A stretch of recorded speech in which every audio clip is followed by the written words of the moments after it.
आपण दरवर्षी भाद्रपद महिन्यातील शुक्ल पक्षातील षष्ठी तिथीला गौरी आपल्या घरी आणत असतो. म्हणजेच गौरी आपण बसवत असतो. त्याचबरोबर सप्तमी तिथीला आपण गौरीचे पूजन करत असतो.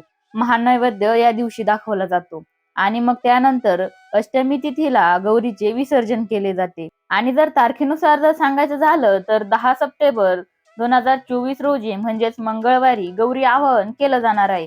म्हणजेच मंगळवारी 10 सप्टेंबरला गौरी आपल्या घरी बसवल्या जाणार आहेत. तर जर यंदा पहिल्यांदाच तुम्ही गौरी घरी बसवत असाल किंवा जर आधीपासून बसवत असाल तर गौरी घरी कशा बसवाव्यात, त्यांचे आवाहन, त्यांचे पूजन कसे करावे, त्यासोबत जर पहिल्यांदा बसवत असाल तर त्या उभाराव्यात की नाही, कशा पद्धतीने बसाव्यात, कोणते नियम पाळावेत आणि जर पहिल्यांदाच तुम्ही गौरी घरी बसवत असाल तर त्यांचे आगमन कशा पद्धतीने करावे त्याबद्दल माहिती तुम्हाला मी आजच्या व्हिडिओमध्ये सांगणार आहे. तर व्हिडिओ खूप महत्त्वाचा आहे, तर त्यासाठी व्हिडिओ शेवटीपर्यंत नक्की बघा. नमस्कार, मी अश्विनी.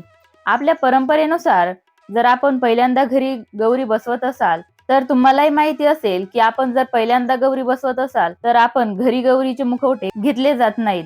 आपल्याला ते मुखवटे दुसऱ्यांकडून म्हणजे आपल्या नातेवाईकांकडून ते मुखवटे घ्यावे लागतात. म्हणजे गौरी या पाहुण्या असतात आणि त्या पाहुण्यांकडूनच आपल्याला घ्याव्या लागतात. गौरी आपल्या घरात पहिल्यांदा आणताना ज्यांच्या हातात गौरी असतील, ज्यांच्या हातात गौरीचे मुखवटे असतील, ते घरातून आतमध्ये आणताना, घराच्या उंबरठ्यातून आतमध्ये येताना त्यांचे पाय म्हणजे ज्यांच्या हातात गौरीचे मुखवटे आहेत त्यांचे पाय हे दुधाने किंवा पाण्याने धुतले जातात. त्यांना हळदी कुंकू लावलं जातं.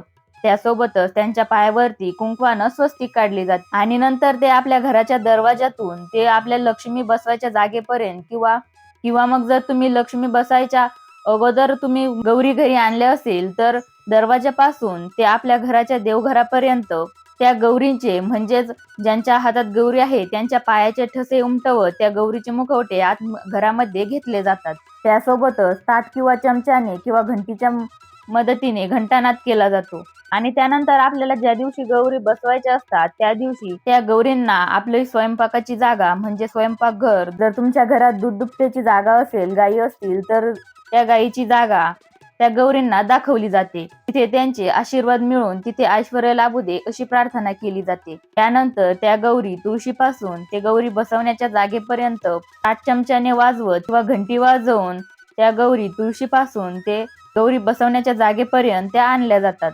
प्रत्येक भागात गौरी बसवण्याची पद्धत वेगवेगळी आहे. प्रत्येक भागात त्यांच्या रीतीनुसार, त्यांच्या रीतिरिवाजानुसार गौरी बसवल्या जातात. तर त्यामध्ये काही लोक तेड्यांची रोपे बांधून त्यांची प्रतिमा बनवतात आणि तिच्यावर मातीचा मुखवटा चढवतात. त्या मूर्तीला साडी नेसून त्या मूर्तीला दागदागिन्यांनी सजवलं जातं. पहिल्या दिवशी गौरीला भाजी भाकरीचा नैवेद्य दाखवला जातो. ही प्रथा पश्चिम महाराष्ट्रात दिसून येते. त्याला गौरी आवाहन असं म्हणतात. प्रत्येक ठिकाणी थोडी काही ना काही वेगळी पद्धत असते. काही कुटुंबात गौरीचे मुखवटे असतात. काही ठिकाणी पानवट्यावर जाऊन 5 किंवा 7 खडे आणून त्यांची पूजा केली जाते. काही ठिकाणी 5 मडक्यांच्या उतरंडी करून त्यावर गौरीचा मुखवटा लावून त्यांना साडी नेसवली जाते आणि मग त्यांची पूजा केली जाते. काही घरात गहू, ज्वारी, तांदूळ अशा धान्याच्या राशी करून त्यावर मुखवटे ठेवले जातात. तुम्ही जर बाजारात गेला तर तुम्हाला पत्र्याच्या किंवा लोखंडी सळ्यांचे कोथळे सुद्धा मिळतात. त्यांना सजवून साडी घालून त्यांची पूजा केली जाते. तुपात धान्याची रास ठेवून त्यावर देखील मुखवटा ठेवण्याची पद्धत आहे. पेड्यांची सुद्धा गौरी असते.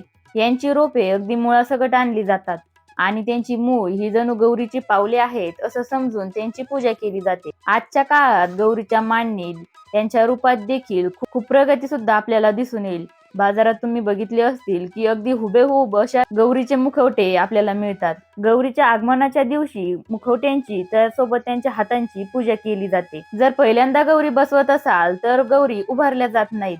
त्यांना पाटावरती एका ताटामध्ये धान्याच्या राशी ठेवल्या जातात. त्यामध्ये तुम्ही गहू किंवा तांदळाची रास ठेवू शकता आणि त्यामध्ये ते मुखवटे ठेवले जातात आणि त्यानंतर तिथून पुढे म्हणजेच दुसऱ्या वर्षीपासून त्या गौरी उभारल्या जातात.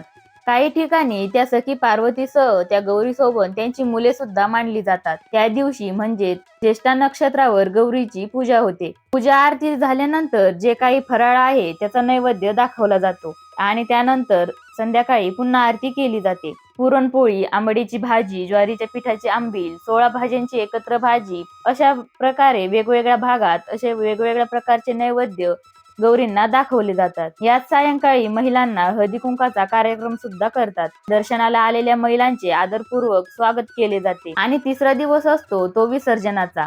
ह्या दिवशी पोहत्याच्या सुताच्या गाठी पाडल्या जातात। त्या सुताच्या गाठी हे फुले, सुकामेवा, रेशमी धागा, काशी फळाचे फूल या वस्तू घालून त्या गाठी बांधल्या जातात। त्यानंतर पूजा केली जाते आणि गोड शेवयांची खीर, उडदाच्या डाळीचे भाजलेले पापड यांचा नैवेद्य दाखवला जातो। जर तुम्ही दरवर्षी गौरी बसवत असाल तर तुमच्या या निरीक्षणास आलं असेल की तिसऱ्या दिवशी म्हणजे गौरी विसर्जनाच्या दिवशी त्यांच्या चेहऱ्यावर एक प्रकारचे नैराश्य दिसून येते। म्हणजे गौरी आवाहनाच्या दिवशी ज्या पद्धतीने गौरीचे मुखवटे खुललेले असे प्रसन्न दिसतात त्या पद्धतीनं ते तिसऱ्या दिवशी दिसत नाहीत। विसर्जनाच्या दिवशी त्यांच्या चेहऱ्यावर एक नैराश्य दिसून येते, कारण त्या निरोप घेत असतात। गौरींची पूजा आरती करून पुढील वर्षी येण्याचा निरोप घेतला जातो आणि त्यांचे विसर्जन केले जाते। मात्र जर धातूच्या मूर्ती किंवा कायम स्वरूपाच्या मूर्ती मुखवटे असतील तर त्यांचे विसर्जन केले जात नाही। त्यांना पुन्हा व्यवस्थित ठेवून पुढल्या वर्षी तेच मुखवटे पुन्हा पूजेमध्ये मांडले जातात। तर तुम्हीही तुमच्या घरी गौरी बसवतात का हे मला कमेंट करून सांगा। व्हिडिओ आवडला असेल तर एक लाईक करा, शेअर करा आणि सोबतच चॅनलला सबस्क्राईब करा।